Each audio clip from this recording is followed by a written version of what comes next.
En étant honnête avec nous-mêmes, tu me diras si tu partages cet avis, homme ou femme, quand on se met en connexion avec son cœur du plus profond de nous et qu'on pense à une relation à deux, une relation avec un partenaire, secrètement, et même ici je l'exprime, on veut être la priorité de l'autre. On veut qu'il nous voie comme la personne la plus importante de sa vie.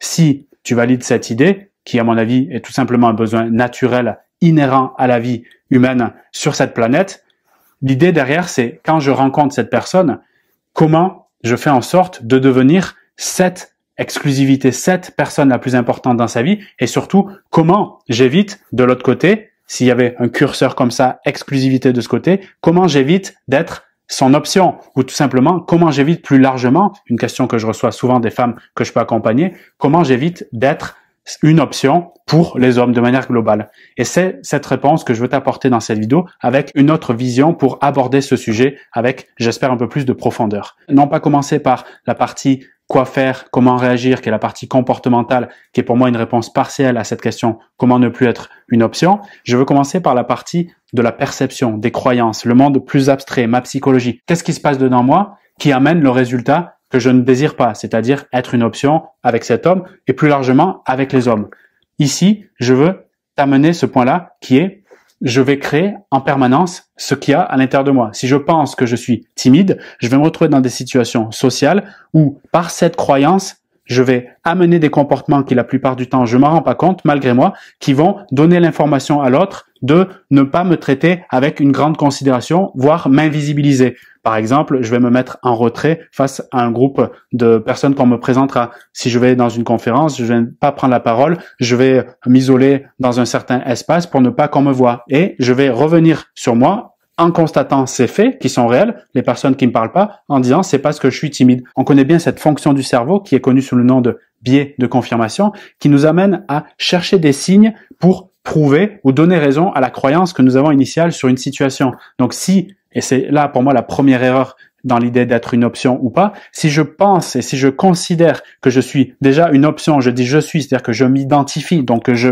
le rends vraiment réel pour moi.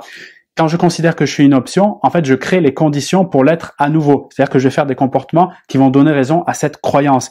Et ce qui va amener, même si factuellement, je m'aperçois que peut-être il parle à d'autres femmes, peut-être il me dit qu'on veut être sex friend, peut-être qu'il me dit qu'il n'est pas prêt pour s'engager, factuellement, je vais entendre ces mots et je vais dire, tu vois, il a dit ça. Le problème, c'est, je me rends pas compte que je crée ces comportements qui amènent à amener ces faits. Et c'est très déroutant de le voir de cette façon, mais en même temps, si tu sors de cette idée-là que je m'attache que à ce qui se passe, que à ce que je vois, mais je regarde plutôt, mais qu'est-ce que j'amène dans mes croyances, dans mes pensées qui peut amener ce résultat-là, ça change tout. Et c'est le premier pas de recul que je veux t'aider à faire. Le simple fait de penser, je suis une option, de le répéter, voire même de le dire, permet de le matérialiser, c'est-à-dire de le rendre réel, et qui est pour moi une erreur fondamentale, la première erreur. L'idée ici, c'est de comprendre le danger par rapport à mon estime de moi-même quand je me considère être une option. Quand je me considère être une option, je renforce, comme l'idée de la personne qui est timide, ou celle qui va me dire « je suis trop vieille, trop moche, pas intéressante », je renforce les comportements qui vont me prouver que j'ai raison. Cette erreur est fondamentale, parce que tu l'as vu, c'est elle qui crée les comportements. C'est pour ça que je réponds pas à la question « qu'est-ce que je dois faire pour ne plus être une option ?»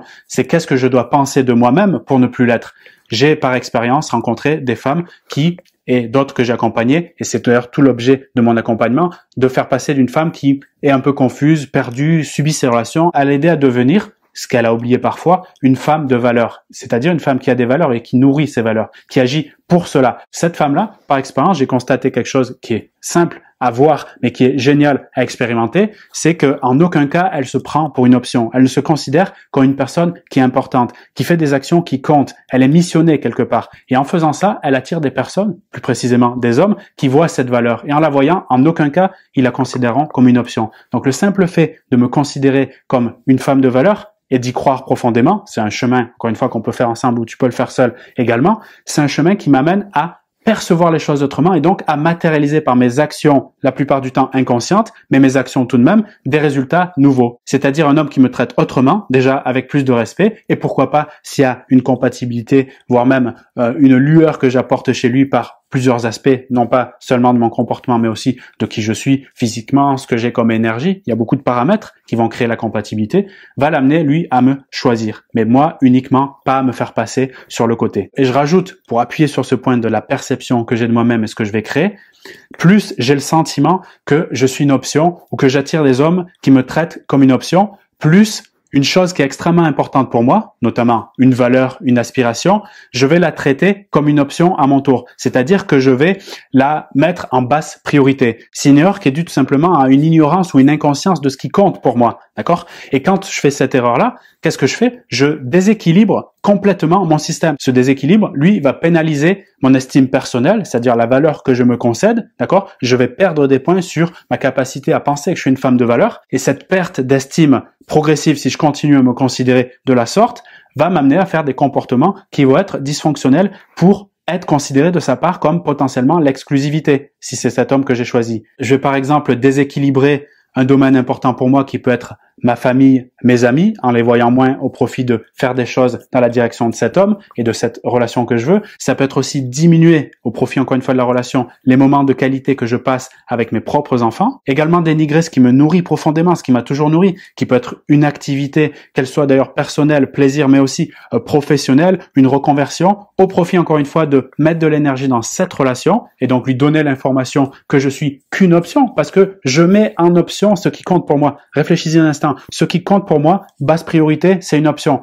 J'ai le miroir, si tu veux, hein, ça se matérialise pour me dire, écoute, tu mets en option ton inconscient, ton être, l'amour, Dieu, l'univers, tu le vois comme tu veux. Il est en train de te dire, ce qui compte pour toi, tu le mets de côté. Moi, qui t'aime beaucoup, je vais te mettre dans ta vie un homme qui va te mettre de côté pour te rappeler à quel point tu t'oublies. D'accord? Ça, c'est très puissant. Et quant à cette idée-là, pour moi, c'est un changement de monde. Si tu acceptes cette idée-là, c'est un changement de monde. En le voyant ainsi, tu peux plus considérer la relation comme celle qui va changer ta vie, la relation extérieure, mais celle que tu occupes avec toi-même. Comment tu te considères? Quelle est la perception que toi par rapport à toi et par rapport à la relation que tu vois en face de toi? Est-ce que tu mets l'énergie dans la passion, l'attachement, d'accord, qui est sympa et qui est puissant en termes d'intensité, ou est-ce que tu le mets dans ce qui compte pour toi, tes valeurs, aspirations, projets? Et ici, je suis pas en train de parler d'être dans l'indépendance et de pas avoir besoin des hommes. Je suis en train de parler de se respecter, ne pas s'oublier, considérer ce qui compte, et en le faisant, on est dans un univers électromagnétique, j'apporte une vibration très haute en le faisant, et c'est là que je vais amener des personnes, situations, événements, peut-être cet homme qui va correspondre à ce qui compte pour moi. Et là, on est en fluidité, on est en fusion, c'est quelque chose qui est absolument dingue en termes d'évolution et de croissance. C'est ce que je te souhaite au maximum, parce que je l'expérimente et je l'ai expérimenté depuis que j'ai compris ce phénomène-là, ça a changé ma vie. Donc, j'ai envie que ça soit le cas aussi pour toi, sinon je partagerai pas tout ce contenu avec cette intensité. Un autre élément qui fait aussi toute la différence pour ne plus être une option, c'est de passer de la femme qui est no limite, en mode yes woman, je dis oui à tout, samedi soir il vient me voir, il répond tous les 3 jours, mais quand il répond, je suis accroché tout de suite au téléphone et je propose des rendez-vous. Donc je sors de ce système-là pour passer vers la femme, et c'est toujours cette femme de valeur, hein, parce que ça englobe finalement tous ces paramètres-là englobent la femme de valeur, hein, les valeurs, justement, la vision, la mission, qu'est-ce qui est plus grand que moi mais que je défends contre vents et marées, je dirais, et c'est aussi le cadre, poser un cadre, des frontières. Dans ces frontières, il y a quoi? Il y a mes besoins, il y a mes limites. Pour ça, je dois faire un travail de fond, être au clair là-dessus et encore une fois, le valoriser avec une puissance de dingue. Parce que si c'est juste mental, ah oui, je pense que j'ai ce besoin et je le dis juste comme ça, mais 5 secondes après, j'ai oublié, c'est pas quelque chose qui est profond. C'est pas ton être qui est en train de vibrer. Donc ça doit être quelque chose qui va être très ancré sur le plan neuro-émotionnel. C'est-à-dire que je le pense vraiment et que ça me bouge de l'intérieur quand j'y pense, que j'ai des joies tellement puissante que j'en pleure, d'accord? Vraiment pleurer de joie. Ça, c'est l'élément physiologique pour moi qui démontre que quand je parle d'un besoin ou d'une limite ou de mes valeurs, c'est vraiment ancré chez moi. Et dans mes comportements, ça sera aligné. C'est pas grave de faire des comportements qui vont à côté de son cadre. Ce qui est grave, c'est de les maintenir et de rien faire pour reconsidérer ça, d'accord? Donc l'idée, c'est remettre en lumière ce qui compte pour moi, mon cadre, mes limites, et les tenir dans la durée. Pas les tenir pour punir, avec une intention de ce sens-là, parce que là, c'est tourner vers l'autre, les tenir pour me respecter, pour ne pas m'oublier, pour être la personne que j'ai envie de rencontrer, celle avec laquelle j'aurai plaisir à faire plus qu'un dîner un soir, mais à faire une vie. Cette personne, ça doit être toi. Un homme qui a des options, dit autrement, un homme de valeur, teste naturellement tes frontières. C'est tout à fait OK. C'est pas pour faire mal ou dans une intention maléfique, c'est juste pour se protéger, pour évaluer s'il peut y avoir une compatibilité amoureuse et pourquoi pas faire une relation à long terme avec toi. C'est tout à fait naturel, tu le fais aussi. Il faut être conscient de ce phénomène-là, ok? On veut évaluer chez l'autre si ce qu'il nous présente peut correspondre avec ce qu'on veut dans la vie. C'est pour ça qu'on demande est-ce que tu veux des enfants, est-ce que tu as des enfants, etc. Comment tu les élèves et tout ça. C'est tout à fait naturel. Donc, un homme qui a des options teste naturellement tes frontières. Ça, c'est un fait. Si tu n'encadres pas ton monde, tes besoins, tes limites, que tu es clair là-dessus et que tu les tiens pas dans la durée, tu perds tout simplement le respect. Et quand tu perds le respect, tu deviens optionnel. La clé ultime, encore une fois, pas seulement mentale, mais à mettre en application dans la durée, c'est ce qui fait la différence. Les résultats proviennent de cette implémentation. C'est comme je pense aller au sport, ça va me faire du bien, et faire du sport tous les jours pendant toute l'année. Les résultats ne seront pas les mêmes, d'accord? Donc la clé ultime, c'est d'identifier les limites, exprimer sans réserve et sans attendre quelles sont-elles, pas dans un truc encore une fois punitif, dans un truc de je me respecte et en face de toi tu es une femme de valeur. Si tu la considères en tant que telle, on peut avancer, donc tu peux être une option pour moi, mais si ce que je te propose ne te correspond pas, par respect pour moi, je préfère m'établir dans une autre direction, ok? Je sais que ça fait peur pour certaines femmes qui ont une personnalité qui est plus dans je suis gentil, je vais pas exprimer mes besoins, mes limites, je vais pas partager aussi des fois mes désaccords, etc. parce que je veux éviter les conflits, je veux que ça se passe bien.